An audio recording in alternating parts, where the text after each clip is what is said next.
欢迎来到巴巴娱乐呀频道，请订阅频道，所以大家不要错过当天最热门的新闻。我们今天的时事通讯包括以下内容：同样饰演受伤坐轮椅，程毅、肖战对比，谁更有破碎感？在阅读此文之前，辛苦您点击一下关注，既方便您进行讨论和分享，又能给您带来不一样的参与感。感谢您的支持。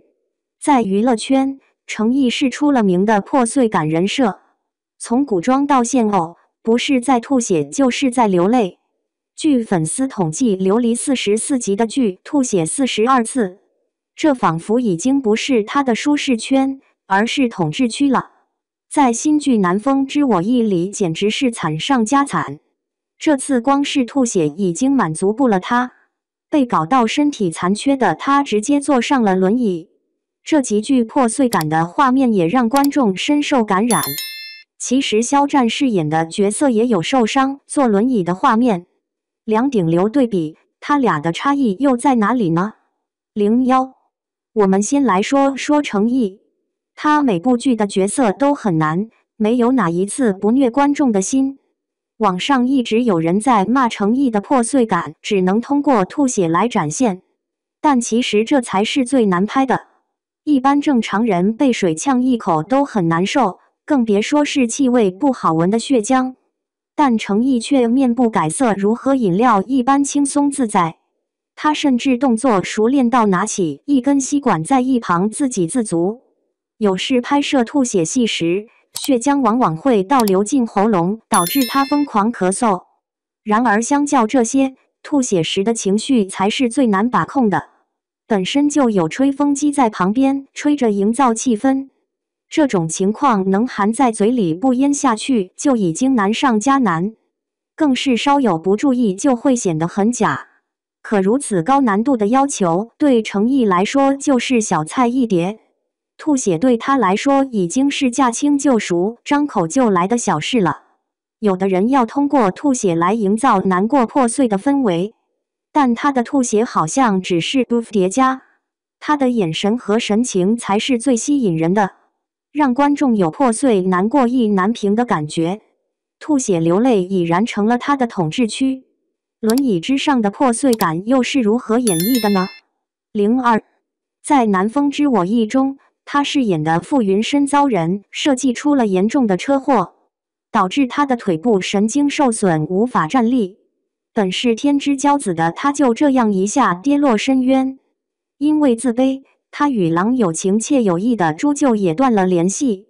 谁料人生是处处充满惊喜的，1年之后，彼此都没忘记对方的两人再次命运般相遇。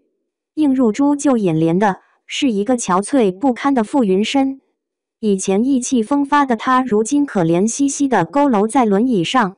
朱舅被他坐在轮椅上的破碎感深深震撼到，就连观众隔着屏幕都被那种氛围感染了。程毅情绪的拿捏到底有多到位呢？其中有2个画面让观众为之心碎，一个就是时隔1年多后，两人猝不及防的第一次见面。朱舅看到的是一个不开窗帘，支开一盏昏暗的小灯，将自己包庇一起置身于黑暗之中的人。这时的他没有一点想康复的意愿，陷入自我放弃的状态。嘴唇毫无血色的他满身只剩下无助感。他最不想的就是让朱舅看见他这个样子，偏偏2个毫无心理准备的人就这样相遇了。他眼里的无助感更深了。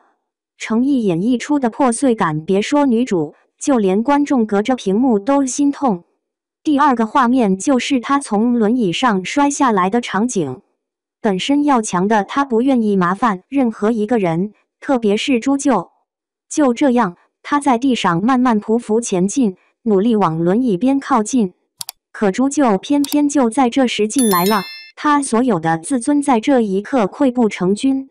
他的无力与挫败感让人感到心酸。从意气风发到陷入低谷，程毅对剧情的把握拿捏得死死的。他将傅云深这种破碎感发挥得淋漓尽致。同样有着受伤坐轮椅戏份的肖战，与他却截然不同。03，在梦中的那片海中，肖战饰演的肖春生是个军人，为了救自己的好兄弟，被炸伤了腿。因为腿部受伤，他不得不离开他最爱的部队。与此同时，生活的现实又给了他当头一棒，自己的功绩被好兄弟抢了不说，连女朋友也离他而去。这时的他一下跌落至人生的谷底，接二连三的打击虽不至于让他就此消沉，但也给他带来了无尽的迷茫。花了好长一段时间，他才接受这个事实。但坐在轮椅上的他依旧遭到了别人的嘲笑，他心有不甘的情绪被肖战表现得恰到好处。相较于破碎感，他更多的可能是对未来的迷茫。也许这是由于两人在剧中人设的不同，一个是从小到大的天之骄子，无法接受自己身体上的残缺，一开始诚意演出来的是颓废与自暴自弃。而肖春生身为一个军人，身上更多的是坚韧不拔的精神，即使身处逆境，他也要挣扎向上。诚意演出了破碎感，而肖战演出了迷茫与挣扎。人设不同，导致两人的表演方式也不同，但不可否认的是，他们都赋予了每个角色生命力，破碎感拉满，两个人演技都做到了1秒就能令人与之共情。